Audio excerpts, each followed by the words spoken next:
Hello, Mark. I'm Mary Chen Yinjun. My student number is 47. I'm a freshman. The speech title is Leana When, Why Your Doctor Won't Disclose. They told me that I'm a traitor to my own profession, that I should be fired, have my medical license taken away, that I should go back to my own country. My email got hacked. In a discussion forum for other doctors, someone took credit for Twitter bombing my account. Now I didn't know if this was a good or bad thing, but then came the response. Too bad it wasn't a real bomb. I never thought that I would do something that would provoke this level of anger among other doctors. Becoming a doctor was my dream. I grew up in China, and my earliest memories are of being rushed to the hospital because I had such bad asthma that I was there nearly every week. I had at least one doctor, Dr. Sim, who always took care of me. She was about the same age as my mother. She had this wild, curly hair, and she always wore these bright yellow flower dresses. She was one of those doctors who, if you fell and you broke your arm, she would ask you why you weren't laughing because it's your humerus. Got it? See, you're grown. But she'd always make you feel better after having seen her. Well, we all have that childhood hero that we want to grow up to be just like, right? Well, I wanted to be just like Dr. Sim. When I was 8, my parents and I moved to the U.S., and ours became the typical immigrant narrative. My parents cleaned hotel rooms and washed dishes and pumped gas so that I could pursue my dream. Well, eventually I learned enough English, and my parents were so happy the day that I got into medical school and took my oath of hearing and service. But then one day everything changed. My mother called me to tell me that she wasn't feeling well. She had a cough and wouldn't go away. She was short of breath and tired. Well, I knew that my mother was someone who never complained about anything. For her to tell me that something was the matter, I knew something had to be really wrong, and it was. We found out that she had stage 4 breast cancer, cancer that by then had spread to her lungs, her bones, and her brain. My mother was brave, though, and she had hope. She went through surgery and radiation, and was on her third round of chemotherapy when she lost her address book. She tried to look up her oncologist phone numbers on the internet and she found it, but she found something else too. On several websites, he was listed as a highly paid speaker to a drug company, and in fact often spoke on behalf of the same chemo regimen that he had prescribed her. She called me in a panic, and I didn't know what to believe. Maybe this was the right chemo regimen for her, but maybe it wasn't. It made her scared, and it made her doubt. When it comes to medicine, having that trust is a must. And when that trust is gone, then all that's left is fear.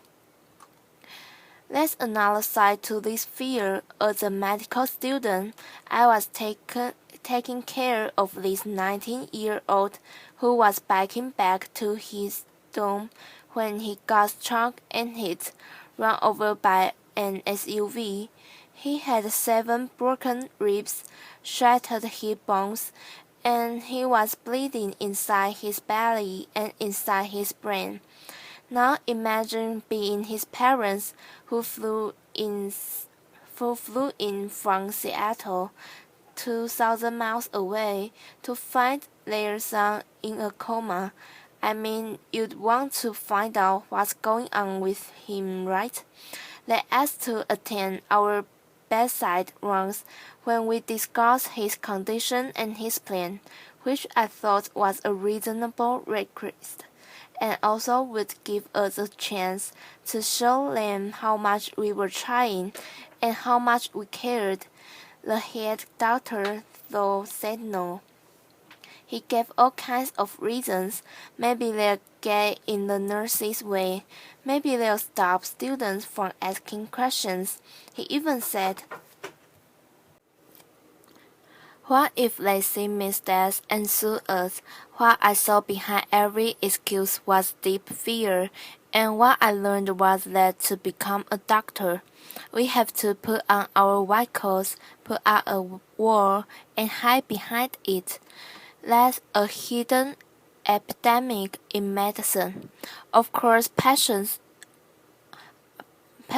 are scared when they come to the doctor. Imagine you wake up with this terrible bellyache. You go to the hospital. You are lying in this strange place. You are on this hospital gurney. You are wearing this filthy gown. Strangers are coming to poke and prod at you. You don't know what's going to happen. You don't even know if you are going to get the blanket you asked for 30 minutes ago. But it's not just patients who are scared. Doctors are scared too. We are scared of patients finding out who we are and what medicine is all about. And so what we do, we put on our white coats and we hide behind them. Of course, the more we hide, the more people want to know what it is that we are hiding. The more fear then spirals into mistrust and poor medical care. We don't just have a fear of sickness, we have a sickness of fear. Can we bridge this disconnect between what patients need and what doctors do? Can we overcome the sickness of fear? Let me ask you differently. If hiding isn't the answer, what if we did the opposite? What if doctors were to become totally transparent with their patients? Last fall, I conducted a search study to find out what it is that people want to know about their health care. I didn't just want to study patients in a hospital, but everyday people. So my two medical students, Harvey Tucker and Laura Jones, literally took their research to the streets. They went to banks, coffee shops, senior centers, Chinese restaurants, and train stations. What did they find? Well, when we asked people, "What do you want to know about your health care?" people responded with what they want to know about their doctors because people understand health care to be the individual interaction between them and their doctors. When we asked, "What do you want to know about your doctors?" people gave three different answers. Some want to know that their doctor is competent and certified to practice medicine. Some want to be sure that their doctor is unbiased and is making decisions based on evidence and science, not on who pays them. Surprisingly to us, many people want to know something else about their doctors. Jonathan, a 28-year-old law student, says he wants to find someone who is comfortable with LGBTQ patients and specializes in LGBT health.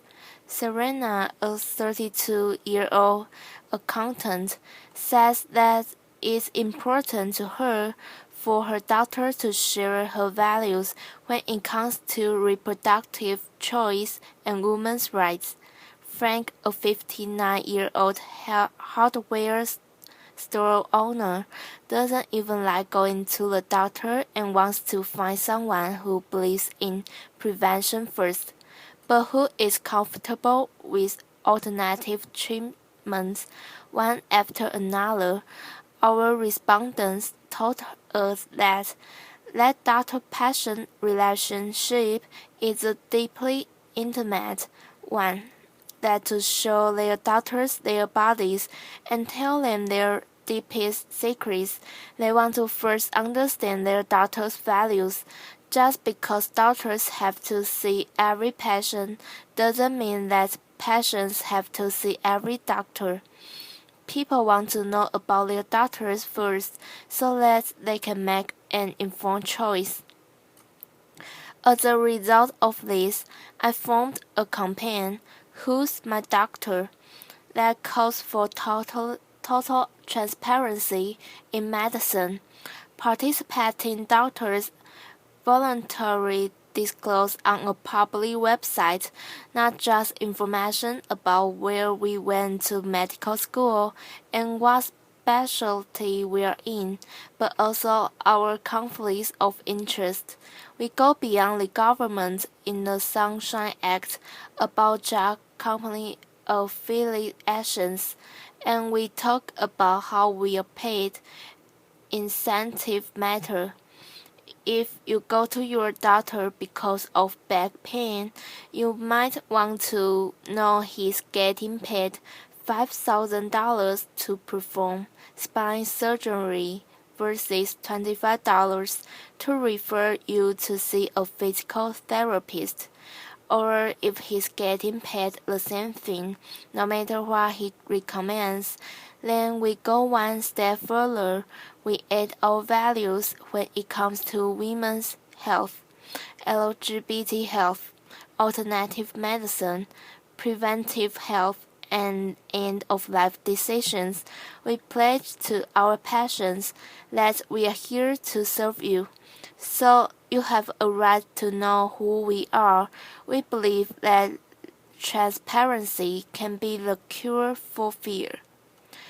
I thought some doctors would sign on and others won't, but I had no idea of the huge backlash that would ensue. Within 1 week of starting Who's My Doctor, Medscape's public forum and several online doctors' communities had thousands of posts about this topic. Here are a few. From a gastroenterologist in Poland, I devoted 12 years of my life to being a slave. I have loans, a mortgage. I depend on lunches from drug companies to serve patients. Well, times may be hard for everyone, but try telling your patient making $35,000 a year to serve a family of four that you need a free lunch. From an orthopedic surgeon in Charlotte, I found an invention of my privacy to disclose where my income comes from. My patients don't disclose their incomes to me, but your patients' sources of income don't affect your health. From a psychiatrist in New York City, pretty soon we will have to disclose whether we prefer cats to dogs, what model of car we drive, and what toilet paper we use. Well, how you feel about Toyotas or Cottonelle won't affect your patient's health, but your views on a woman's right to choose and preventive medicine and end-of-life decisions just might. And my favorite, from a Kansas City cardiologist, more government-mandated stuff. Dr. Van needs to move back to her own country. Well, two pieces of good news. First of all, this is meant to be voluntary and not mandatory. And second of all, I'm American and I'm already here. Laughter, applause. Within a month, my employers were getting calls asking for me to be fired. I received mail at my undisclosed home address with theories to contain the medical board to sanction me. My friends and family urged me to quit this campaign. After the bomb threat, I was done. But then I heard from patients over social media a tweet chant, which I'd learned what that was by then, generated 4.3 million impressions and thousands of people wrote to encourage me to continue. They wrote with things like, if doctors are doing something they're that ashamed of, they shouldn't be doing it. Elected officials have to disclose campaign contributions. Lawyers have to disclose conflicts of interest. Why shouldn't doctors? And finally, many people wrote and said, let us patients decide what's important when we are choosing a doctor. In our initial trial, over 300 doctors have taken the total transparency pledge. What a crazy new idea, right? But actually this is not that new of a concept at all. Remember Dr. Sam, my daughter in China, with the good jaws and the wild hair? Well, she was my doctor, but she was also our neighbor who lived in the building across the street. I went to the same school as her daughter. My parents and I trust her because we knew who she was and what she stood for, and she had no need to hide from us.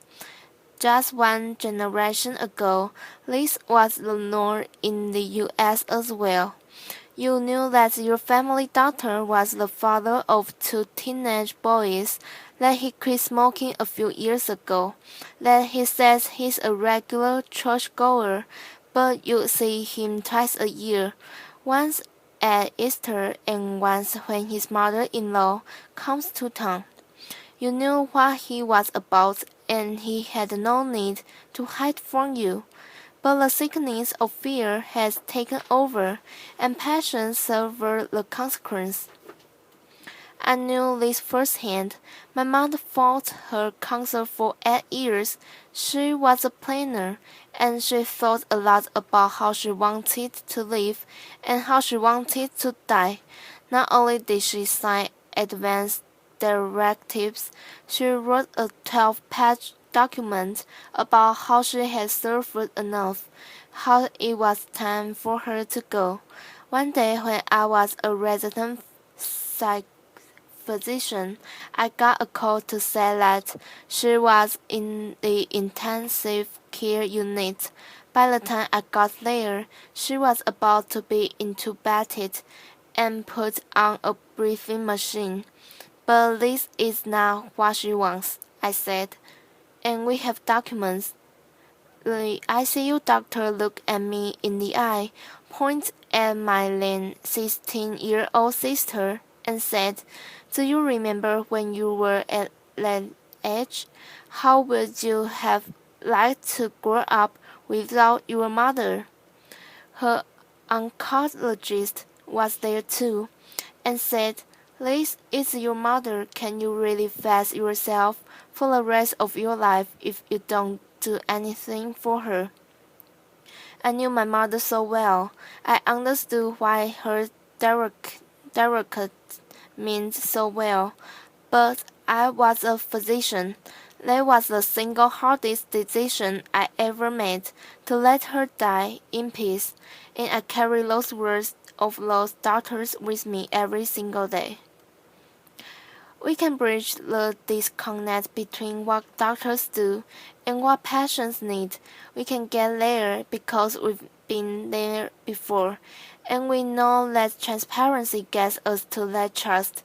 Research has shown us that openness also helps doctors, that having open medical records, being willing to talk about medical errors, will increase patient trust, improve health outcomes, and reduce malpractice. That openness, that trust, is only going to be more important as we move from the infections to the behavior model of disease.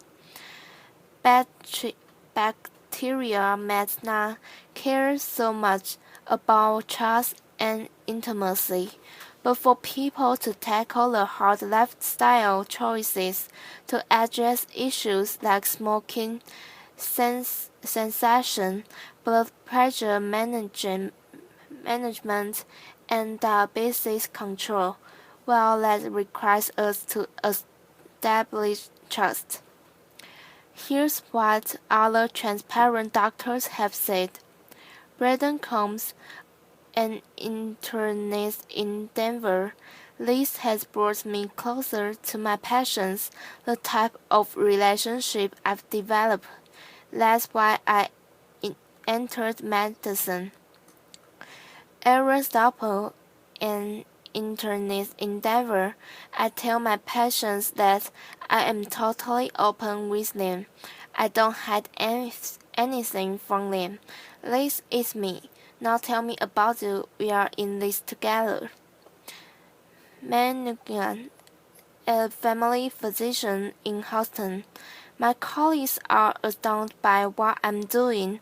They ask me how I could be so brave. I said, I'm not being brave, it's my job.